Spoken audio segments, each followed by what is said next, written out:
आपने माँ के बारे में तो बहुत सुना होगा, बहुत जगह पढ़ा भी होगा।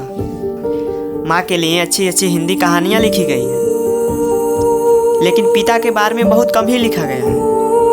तो दोस्तों, हार्ट टचिंग स्टोरी उन फादर्स को समर्पित है जो अपने परिवार के लिए जी जान से काम करते हैं, खुद की इच्छाओं को मारकर अपने बच्चों के सपनों को पूरा करते हैं। ये स्टोरी शुरू होती है जब मैं घर से गुस्से में बड़बड़ाते हुए निकल आया था और बस स्टैंड की तरफ आगे बढ़ने लगा। मैं मन ही मन बड़बड़ा रहा था, पता नहीं कितने पैसे छुपा के रखे हैं, लेकिन मेरे लिए एक बाइक नहीं ले सकते। अब मैं यहाँ से चला जाऊंगा और तब तक वापस नहीं आऊंगा जब तक मैं खुद के पैसों से बाइक नहीं खरीद लेता। इतना सोच ही रहा था, तभी मेरे पैर में मुझे कुछ चुभने का एहसास हुआ। नीचे देखा तो समझ आया कि जल्दीबाजी में पापा के जूते पहन आया हूँ। उन जूतों में कील उभरी हुई थी जो मेरे पैर में बार बार घाव किए जा रही थी, लेकिन उस समय गुस्सा अधिक था तो मैं बड़बड़ाते हुए आगे बढ़ गया। एकाएक मुझे याद आया कि मैं पापा का पर्स भी साथ लाया हूँ। मेरे खुरपाती दिमाग में एक ख्याल आया, क्यों ना आज पापा का पर्स चेक किया जाए, जिसे आज तक उन्होंने किसी को हाथ तक नहीं लगाने दिया। पता नहीं कौन सा खजाना छुपा है इस पर्स में जो किसी को हाथ नहीं लगाने देते थे। जब मैंने पापा का वह पुराना पर्स खोलकर देखा तो उसमें पैसे तो नहीं मिले, लेकिन पैसों की जगह एक डायरी रखी हुई थी। तब मैंने सोचा, ओह, तो यहाँ खजाना छुपा रखा है। मैं समझ रहा था कि पापा ने यहाँ यह लिखा होगा कि किससे कितने पैसे लेने हैं और किसको कितने पैसे देने हैं, लेकिन मैं गलत था। जब मैं उस छोटी सी डायरी का पहला पेज खोल कर देखा तो वहाँ पर जो लिखा था वह थोड़ा सीरियस कर देने वाला था। डायरी में जो लिखा था उसे पढ़ने के बाद चेहरे पर जो एक्सप्रेशन थे वह गायब हो चुके थे, क्योंकि डायरी में वैसा कुछ नहीं था जैसा मैं सोच रहा था। वहाँ बस उन पैसों का हिसाब लिखा हुआ था जो अलग अलग कामों के लिए अलग अलग लोगों से उधार लिए गए थे। उस लिस्ट में मोबाइल के नाम पर भी पैसे लिए गए थे। कुछ यूँ लिखा गया था, 20,000 रुपये बेटे के मोबाइल के लिए। यह वही मोबाइल था जिसे मैं आज तक यूज कर रहा हूँ, लेकिन मुझे यह पता नहीं था कि उस मोबाइल को खरीदने के लिए पैसे कहाँ से आए थे। लेकिन आज सब पता चल रहा था।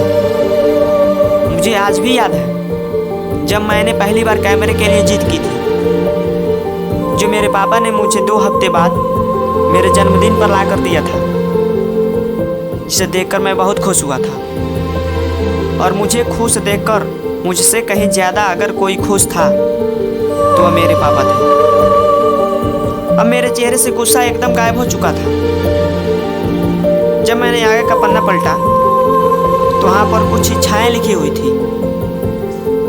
पहली जो इच्छा थी, पहली जो विश थी, उसमें जो लिखा था कि अच्छे जूते पहनना। यह बात मेरी कुछ समझ नहीं आई। तभी मेरा पाँव अचानक सड़क पर भरे पानी पर जा पड़ा और तभी मेरे पाँव में कुछ गीलेपन होने का एहसास हुआ।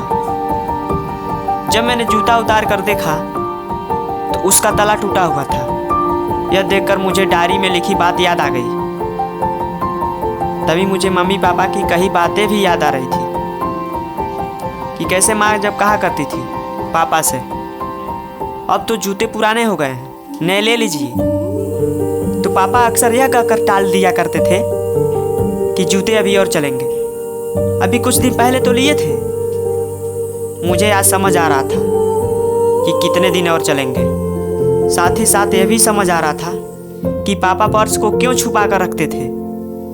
तभी उस डायरी को पढ़ते हुए बस स्टैंड पर पड़ी बेंच पर आकर बैठ गया। अब उस डायरी का आखिरी पन्ना बचा हुआ था। कल की डेट लिखी हुई थी। तारीख के नीचे लिखा हुआ था 50,000 रुपये बाइक के लिए। बस इतना पढ़ा और दिमाग सन रह गया।